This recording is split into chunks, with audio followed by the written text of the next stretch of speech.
This is RT. I'm Sean Thomas. We're glad to have you with us. Let's get right to our news.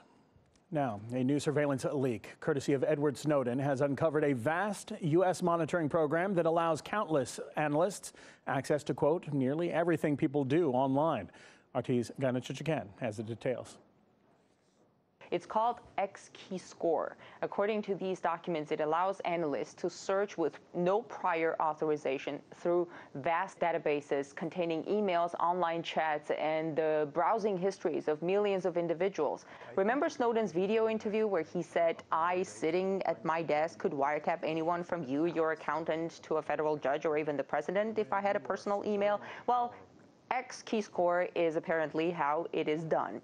Snowden has leaked the NSA's training materials where the agency boasts that the program is the widest-reaching system for developing intelligence from the internet. The material also shows that the program operates from more than 700 servers at 150 sites around the world. So if PRISM was not enough, now we learn about the existence of this seemingly even more far-reaching program. These latest revelations contradict the NSA's claims that no analyst can look at the data without a warrant.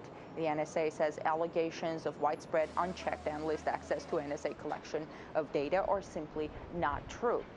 These revelations come as senior intelligence officials testified to the Senate Judiciary Committee on Wednesday, releasing classified documents in response to Snowden's earlier revelations on bulk collection of phone records and FISA surveillance court oversight.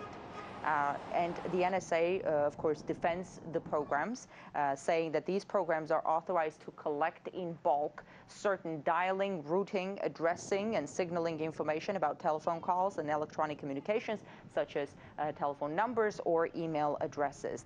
But the fact that the government has to respond to these concerns is already a win for Edward Snowden.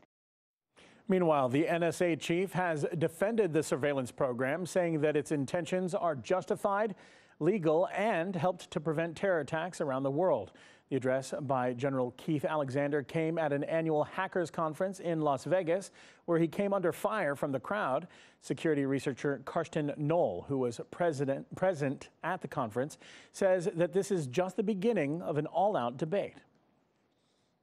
Basically, the general today admitted to collecting everything they can possibly get hold of, with the exception of US citizens talking amongst each other, which for the rest of the world really makes no difference whatsoever. Now, he emphasized over and over again that they're just collecting it, but not actually looking at it, except for in very few cases, and all the ones that he mentioned were terrorism cases.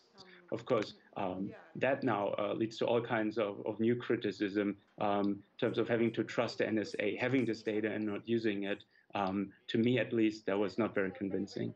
But I do foresee a lot more discussion and a lot more self-defense of people trying to prevent a collection of their data, which is a science well established in cryptography, but much less used by citizens and businesses all around the world.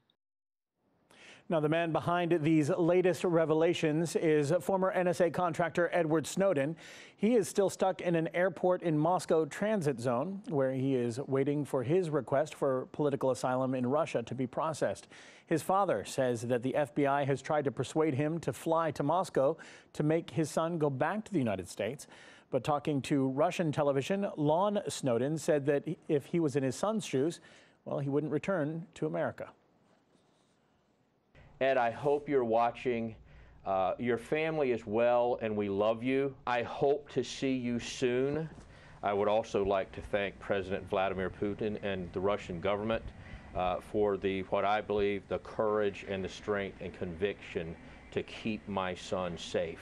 We have tried to collaborate, work with the Justice Department to lay the groundwork to ensure that my son would receive a fair trial here. Although I know that assurances have been provided that he would not be executed or tortured if he were brought back, the fact is no assurances have been provided that he would be given the fair trial that he deserves, or any citizen of this nation should be afforded given our Constitution.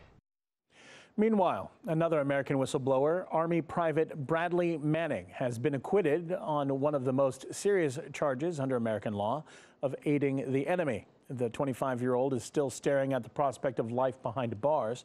The sentencing of the man responsible for the largest leak of classified documents in the country's history is now underway, and those hearings could drag on for several weeks. The trial has already